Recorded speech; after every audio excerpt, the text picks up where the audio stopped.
Motor G64 आणि Samsung Galaxy F34 या दोन्ही मोबाईलमध्ये आपण आज कंपॅरिझन पाहणार आहोत, कारण की या दोन्ही मोबाईलची आपल्याला प्राइस पण सारखी मिळते आणि हे दोन्ही मोबाईल पण 5G आहेत. तर असा मोबाईल घेताना दोन्हींपैकी एक मोबाईल घेताना आपल्याला कन्फ्युजन होऊ शकते. त्यामुळे आपण घेऊन आलेलो आहोत हा व्हिडिओ, आणि या व्हिडिओमध्ये तुम्हाला शेवटपर्यंत समजणार आहे की कोणता मोबाईल तुम्ही विकत घेतला पाहिजे. तर सुरुवात करूया. मोटोच्या मोबाईलमध्ये आपल्याला 8GB रॅम मिळते, 128GB रोम मिळते आणि 1TB पर्यंत आपण मोबाईलची एक्सपांडेबल मेमरी आपण वापरू शकतो. तसंच सॅमसंग गॅलेक्सी F34 मध्ये पण आपल्याला 8GB रॅम, 128GB रोम आणि 1TB पर्यंत एक्सपांडेबल मेमरी आपण वापरू शकतो. तर रॅम रोम मध्ये हे दोन्ही मोबाईल आपल्याला सारखेच दिसत आहेत. दुसरा फरक पाहू आता आपण डिस्प्लेचा.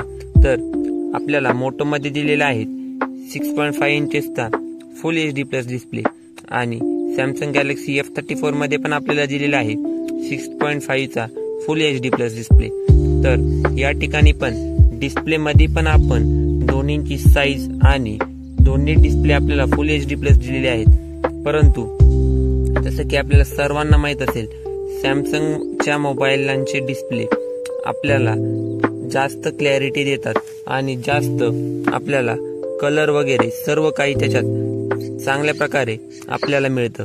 तर या ठिकाणी आपण जरी मोटोच्या मोबाईलचा डिस्प्ले आणि सॅमसंगच्या मोबाईलचा डिस्प्ले आपल्याला फीचर्सनुसार सारखा दाखवलेला असेल, तरी पण आपण या ठिकाणी असं मानून चालू की सॅमसंगचा डिस्प्ले आपल्याला जास्त पॉवरफुल मिळतो मोटोरोलापेक्षा. आता फरक पाहू आपण कॅमेरांमध्ये. तर मोटोरोलामध्ये आपल्याला बॅक साइडने 2 कॅमेरे दिलेले आहेत. एक म्हणजे 50 मेगापिक्सलचा आहे आणि दुसरा म्हणजे 8 मेगापिक्सलचा आहे. आणि फ्रंट कॅमेरा आपल्याला दिलेला आहे 16 मेगापिक्सलचा. आणि दुसरा मोबाईल आहे आपला सॅमसंग गॅलेक्सी F34.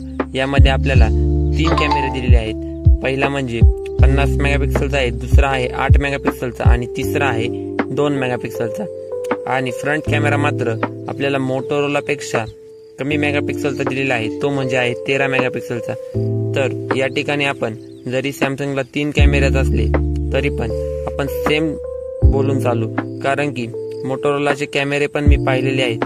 तर मोटोरोलाच्या फोनचे कॅमेरे पण आपल्याला चांगल्या प्रकारचे फोटो क्लिक करून देतात. सॅमसंगचे पण देतात, पण मोटोरोलाचे मी स्वतः चेक करून पाहिलेले आहे. मोटोरोलाच्या फोनमध्ये सुद्धा आपल्याला फोटो चांगल्या प्रकारचे आपण कॅप्चर करू शकतो.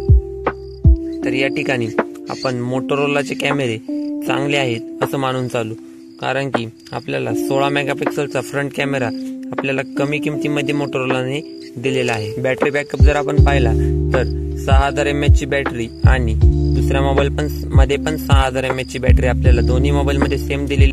आता पाहू आपण प्रोसेसर विषयी.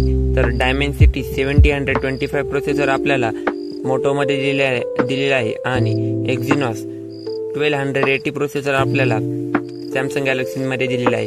तर दोन्ही प्रोसेसर आपल्याला चांगल्या प्रकारचे दिलेले आहेत. तर शेवटी एवढंच उत्तर मिळतं आपल्याला.